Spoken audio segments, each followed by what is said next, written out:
ternyata Raja Hutan Gelap yang menyerang. Dan di situ posisinya tuh ada Raib, bahwa Sally itu harus memilih salah satu di antara Tas dan Ili. Sally terkulai, lemas, dan tidak sadarkan diri dan ditolong oleh No.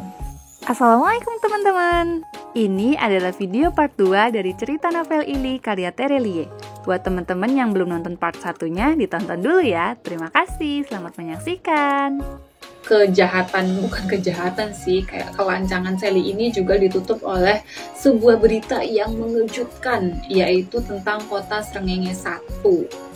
Jadi teleportasi milik kota Srengenge 1 ini juga rusak guys. Ternyata kota sebesar itu, pusat pemerintahannya, di mana di situ tuh ada kanselir dan pemerintah lainnya yang hebat-hebat, ternyata tetap aja kebobolan gitu lah. Salah satu prajuritnya itu berhasil dipengaruhi oleh Raja Hutan Gelap untuk merusak mesin teleportasi yang seharusnya mereka tuh pindah ke sisi barat ya, terus menjauhi hutan gelap. Mereka malah tiba-tiba ke sisi timur. Jadi malam itu dipastikan nih kota Srengenge 1 itu akan diserang. Nah, No ya gak bisa diem aja dong ngedengar kabar itu gitu. Akhirnya No dan kawan-kawan langsung pergi lah ke kota Srengenge 1. Awalnya kansler tuh kayak sinis gitu loh, ngapain kesini, ini bukan urusan kalian, bla bla bla segala macem. Tapi ya pada akhirnya memang ikut ngebantuin juga gitu loh, karena kan udah ada di situ ya. Kota Srengenge 1 tuh kan gede banget karena pusat pemerintahan kan. Jadi ya nggak bisa kalau cuma pasukan kanselir aja, walaupun pasukannya ada banyak banget gitu.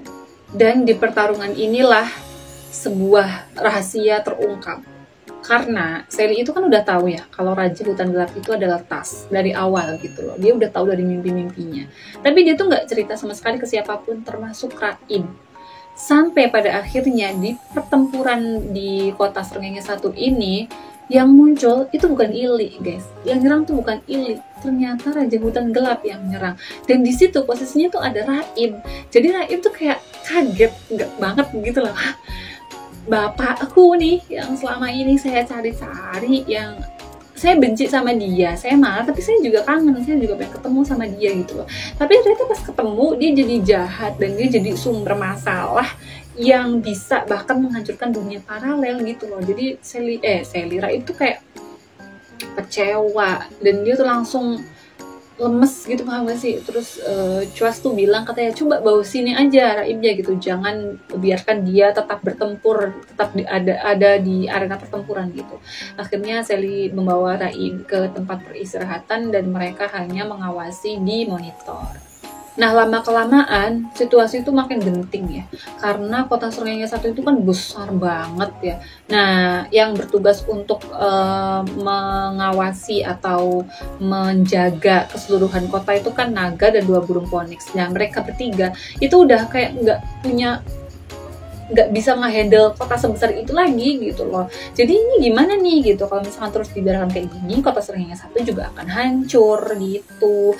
Nah, akhirnya Plus bilang kalau kita bisa melakukan teleportasi, tapi harus dengan bantuan kota lainnya, termasuk minimal itu ada 10 kota yang membantu. Nah, dengan bujukan Sally, singkat cerita akhirnya ada 20 kota yang datang untuk membantu kota Srengenge 1 ini meloloskan diri dan akhirnya lolos. Nah, dari pertarungan hebat ini, akhirnya kanselir itu menyadari bahwa hutan gelap yang mereka hadapi selama ini sudah berbeda.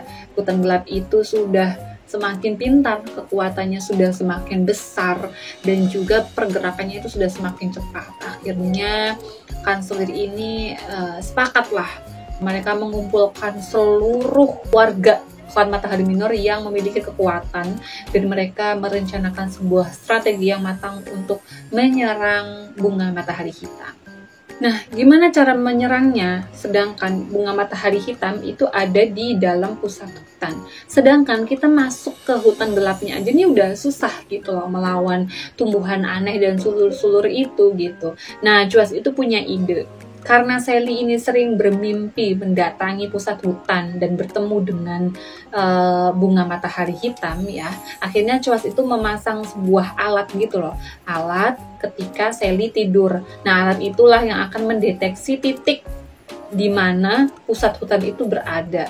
Setelah tahu persis posisi pusat hutan gelap itu ada di mana, kanselir akhirnya memimpin para pasukan. Jadi, kota Srengenge I itu dibiarkan diserang menjadi umpan. Nah, ketika pusat perhatian hutan gelap ini fokus ke kota Srengenge I, pasukan khusus yang isinya itu ada kanselir, Nowu, Seli, Raib, dan beberapa panglima gitu loh. Pasukan khusus ini langsung masuk menuju titik di mana pusat hutan itu berada. Setelah melewati beberapa rintangan yang mengalahkan beberapa musuh nih, akhirnya pasukan khusus ini sampai di pusat hutan gelap. Dan mereka juga berhasil menemukan Ili, sang panglima hutan gelap, Tas, sang raja hutan gelap, dan bunga matahari hitam yang berada di tengah-tengah permadani rumput. Akhirnya pertarungan meletus di pusat hutan gelap. Ili dan Tas itu diserang oleh Nowu, kanselir, dan beberapa panglima. Kemudian Seli dan Raib itu fokus untuk menyerang bunga matahari hitam. Tapi pertempuran itu sangat amat tidak mudah guys, karena salah satu kekuatan hebat yang dimiliki bunga matahari hitam itu adalah regenerasi. Nah, Ili dan Tas ini selalu bekerja sama untuk melakukan regenerasi tersebut ya. Jadi kalau misalkan Tas diserang, Ili akan membantu Tas untuk melakukan regenerasi. Begitupun sebaliknya, kalau Ili diserang, Tas akan membantu Ili untuk melakukan regenerasi. Itulah sebabnya juga kenapa di setiap pertempurannya ketika Ili datang menyerang sebuah kota, maka Tas tidak datang. Dan ketika Tas datang menyerang sebuah kota, Ili tidak datang. Jadi mereka tuh saling membantu dari kejauhan kayak gitu. Dan walaupun sekarang ya diserang di pusat hutan sekaligus secara bersamaan, mereka tetap susah dikalahkan gitu. Karena proses regenerasinya juga sangat amat cepat. Sekarang kita tunda dulu pembahasan tentang pertarungan di pusat hutan. Kita harus kembali lagi ke momen di mana mimpi Seli yang terakhir kali itu terjadi. Jadi saat itu, Cuas itu kan memasang alat di tubuh Seli untuk mendeteksi posisi persisnya di mana pusat hutan gelap itu ada. Nah, Seli itu bertemu Tas, si raja hutan gelap, itu bukan hanya di pusat hutan gelap, tetapi juga di kamar Raib. Jadi karena mimpi itu adalah sebuah pesan ya, jadi yang terjadi di mimpi itu juga nyata guys. Nah, ketika Seli dan raja hutan gelap itu berbincang-bincang, suasananya semakin mencekam, sosok Tas aslinya ini berhasil mengambil alih Seli di dalam mimpinya gitu. Jadi simpelnya segini, si Tas ini membawa Seli ke kamar Raib. Disitulah dia bercerita tentang apa yang terjadi selama ini, kenapa dia menghilang, kemana dia menghilang, apa saja yang sudah dia korbankan atau dia lakukan untuk Raib selama ini kayak gitu. Disinilah semuanya terungkap gitu, dan kayak aku juga kayaknya nggak jadi deh benci sama Tas gitu loh, karena dia sudah berusaha menjadi sosok ayah yang baik gitu ya menurut aku ya. Nah, buat teman-teman yang mau tahu cerita lengkapnya, aku tidak akan cerita di sini karena aku sudah pernah bikin audiobooknya. Silahkan dengarkan, linknya aku taruh di description box. Pokoknya singkat cerita, ada 2 poin yang disampaikan oleh Tas saat itu. Yang pertama adalah cerita tentang masa lalu dia yang Seli ceritakan sama Raib ketika dia bangun. Yang kedua adalah cara Seli untuk mengalahkan bunga matahari hitam. Jadi, Tas itu berkata bahwa Seli itu harus memakai kekuatan masa depan. Jadi, di pertarungan di pusat hutan itu, Seli meminjam kekuatan dirinya di usia 40 tahun. Jadi, saat itu kekuatan Seli itu berlipat-lipat ganda, wujudnya juga berubah ke Seli di umur 40 tahunnya. Dan Tas juga berkata bahwa Seli itu harus memilih salah satu di antara Tas dan Ili. Itu jelas merupakan sebuah pilihan yang sangat amat sulit ya. Seli itu sayang banget sama Ili, dia nggak mau nyakitin Ili. Tapi kalau dia nyakitin Tas, itu berarti sama aja dia itu nyakitin Raib gitu. Karena Tas juga kan orang yang sangat Raib sayangi kayak gitu. Nah, di situ Tas berjanji kepada Sally akan membantu Sally untuk memutuskan siapa yang harus dia pilih, apakah Tas atau Ili. Dan lagi-lagi saat situasinya sudah genting sekali, Sally itu berkata dalam hati, ayolah Tas, katanya kamu mau bantu, tunjukin bantuan kamu tuh apa, kayak gitu. Karena Sally itu supaya bisa menggunakan teknik masa depan itu harus ada pancingan emosinya gitu loh. Dia tuh harus berada dalam keadaan yang sangat amat marah supaya kekuatannya itu bisa berlipat-lipat ganda kayak gitu. Nah, akhirnya ketika Sally berusaha menyerang bunga matahari hitam, kemudian dia terlempar kembali ke belakang, Sally dan Raib ini terbentur di sebuah tumpukan jasad anak-anak. Nah, ketika keluar dari tumpukan jasad anak-anak itu, Raib tiba-tiba melihat dua orang anak, yaitu Cho dan Cha, yang dulu itu memberi minuman beracun ke Sally dan Raib ketika kejadian kapsul Ili dicuri itu loh. Nah, jasad dua anak itu tuh ada di situ gitu loh. Dan dari situlah Sally akhirnya melihat sebuah kenangan yang diberikan oleh Tas. Jadi Tas itu memberikan sebuah bayangan apa yang terjadi ketika Cho dan Cha ini mencuri kapsul Ili. Nah, jadi singkat cerita, si Cho dan Cha ini disuruh oleh pasukan kawanan pengungsi yang lainnya untuk mencuri kapsul tersebut. Ketika berhasil dicuri, ternyata Cho dan Cha ini berusaha untuk mengajak Raib dan Sally gitu, ajak mereka berdua gitu loh, kasihan mereka berdua udah baik sama kita apa segala macam. Tapi pengungsi yang lain tuh nggak setuju gitu loh.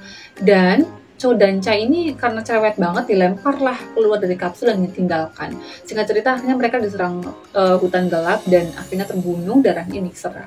Dan disitulah kayak selama ini Sally dan Raib itu benci banget sama Cho dan Cha, tapi ternyata mereka tuh masih berbaik hati gitu loh. Pengungsi-pengungsi lain aja yang jahat. Dan bunga matahari hitam, si raja hutan gelap itu sudah jahat karena membunuh Cho dan Cha. Dari situlah emosi Sally itu tersulut. Akhirnya dia berhasil mengeluarkan kekuatan masa depannya itu ya. Nah, karena kekuatan masa depan ini tidak bisa berlangsung lama ya, hanya 1 menit. Di situ dia tuh bener-bener kayak mau memanfaatkan waktunya banget gitu loh. Bunga matahari hitam itu mengeluarkan teknik terakhirnya, yaitu merubah dirinya menjadi Tas yang asli gitu loh. Dan dia tuh membujuk Raib, ayolah Raib gitu, bujuk Sally untuk tidak menyerang saya. Nanti ayah akan berbicara dengan kamu, berbincang dengan kamu, berikan ayah kesempatan sebentar, apa segala macam. Raib membujuk Sally jangan serang ayah saya, apa segala macam. Tapi Sally tahu waktu dia cuma terbatas dan dia sedang marah sekali gitu loh. Akhirnya dia menghancurkan bunga matahari hitam itu dan Tas itu tewas, berubah hancur menjadi debu. Di situ kayak Raib tuh sedih dan marah ya. Aku nggak tahu apa yang terjadi di antara Raib dan Sally setelah itu karena nggak di-spill di novel ini, tapi aku bisa membayangkan dan merasakan sih betapa kecewanya Raib saat itu. Dan ketika kekuatan masa depan Sally itu habis ya masanya, Sally terkulai, lemas, dan tidak sadarkan diri dan ditolong oleh No. Sudah deh, cerita di novel itu berakhir. Yang bikin aku penasaran adalah gimana ya Sally sama Raib sekarang gitu loh. Nggak ada Ali nih sebagai penengah, sedangkan si Putih nanti kan pasti ikut sama No karena ya mereka harus selalu melakukan bonding kan kayak gitu. Sally dan Raib ini cuma berdua tapi mereka musuhan gitu loh.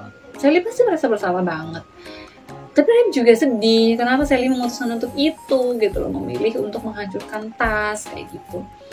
Ya kita tunggu sajalah novel selanjutnya untuk tahu nasib Sally dan Raib itu seperti apa ya. Dari keseluruhan cerita yang barusan aku sampaikan ya, ada beberapa hal kecil yang meskipun terlihat kayak sepele ya, tapi menurutku itu menjadi bagian yang cukup penting untuk kisah mereka selanjutnya. Yang pertama adalah sarung tangan Sally itu sudah kembali ke Sally. Jadi ketika Kansler menyadari bahwa hutan gelap itu sudah semakin kuat dan sedang merencanakan penyerangan, Kansler mendatangi Sally dan mengembalikan sarung tangannya. Jelas, Sally bahagia banget saat itu. Itu yang pertama. Kemudian yang kedua, kalau kalian ingat, di ending novel Sagaras, Ali itu memberikan jepit rambut ke Raim. Nah, jepit rambut itu kan Ali bilang itu salah satu oleh-oleh yang dia beli di klan apa ya? Klan Komet Minor kalau nggak salah. Tapi ternyata itu bukan jepit rambut sembarangan, guys. Jadi, di pertengahan cerita di novel Ili ini, jepit rambut itu sempat berkedip gitu loh. Nah, yang melihat cahaya kedipannya itu cuma Sally. Dia bilang, "Ini apa tuh?" gitu. Tiba-tiba berkedip gitu loh. Terus Sally cerita ke Cuas. Cuas kan karena ilmuwan Aldebarannya, dia pinter gitu ya. Dia tahu teknologi paling canggih, sekalipun juga dia tahu gitu. Jadi dia bilang kalau sebenarnya jepit rambut ini adalah alat komunikasi. Tapi sayangnya tidak ada yang bisa menggunakannya kecuali si yang membuatnya ini. Dan yang membuat itu adalah Ali, sedangkan Alinya di klan Sagaras, guys. Awalnya aku tuh bertanya-tanya, ini maksudnya apa nih jepit rambut nih gitu? Kenapa tiba-tiba ada celing bersinar kayak gitu loh. Nah, ternyata di ending di belakang buku ini ada sepil lah itu cahaya itu kemerlip itu berasal dari mana dan kenapa bisa tiba-tiba bercahaya kayak gitu. Nah, kisah itu, penjelasan tentang jepit rambut itu sudah aku buatkan audiobook. Jadi buat teman-teman yang belum dengerin, silahkan dengerin dulu ya, supaya kita bisa ketemu Mas Ali, tumbuh kangen sama Mas Ali di klan Sagaras. Oke, jadi wah, ini panjang banget sih pasti videonya. Itu saja mungkin ya yang bisa aku ceritakan. Kalau teman-teman mau baca fullnya, silahkan beli bukunya di e-commerce, di Shopee, di Tokopedia ada. Kalau bisa beli di official store aja ya, supaya nggak bajakan juga kan. Karena di situ juga udah murah-murah. Kalau misalkan nggak terlalu suka buku fisik, bisa beli e-booknya di Google Play Store. Karena ada banyak sekali, meskipun aku udah cerita panjang lebar nih, tapi ada banyak hal-hal kecil yang tidak aku ceritakan. Ada hal-hal lucunya juga, ada hal-hal kocaknya juga, ada pengetahuannya juga, dan jangan lupa ada quotes-nya juga. Buat teman-teman yang mau baca, silahkan mulai baca dari sekarang. Jangan beli buku bajakan ya, inget loh itu, nggak boleh. Kalau misalkan kita mau hal-hal yang bermanfaat dari apa yang kita baca, ya kita bisa mulai dari tidak membaca buku bajakan. Nah, untuk video quotes-nya itu akan aku upload next ya. Ada 3 quotes yang aku suka dan nanti aku akan bikin di next video. Buat teman-teman yang udah nonton video ini, terima kasih banyak. Semoga suka dengan video aku, baik yang cerita buku seperti ini, yang quotes audiobook, atau yang vlog. Untuk kritik dan sarannya silahkan tinggalkan di kolom komentar ya. Aku open banget nih. Kalau misalkan ngomong yang terlalu cepat, atau kurang lengkap, atau terlalu belibet, atau apapun itu, tulis di kolom komentar. Barangkali ada request buku atau request audiobook ya, walaupun mungkin 1-2 baru bisa aku laksanakan sampai hari ini, belum semua request bisa aku kasih ya, bisa aku wujudkan gitu loh. Jadi buat teman-teman yang sudah nonton, sekali lagi terima kasih, kurang dan lebihnya mohon maaf. Jangan lupa share ke teman-teman yang lain kalau dirasa video ini bermanfaat. Jangan lupa subscribe dan aktifin loncengnya supaya ketika aku upload video baru, teman-teman bisa dapat notifikasinya. Terima kasih sekali lagi. Wassalamualaikum warahmatullahi wabarakatuh.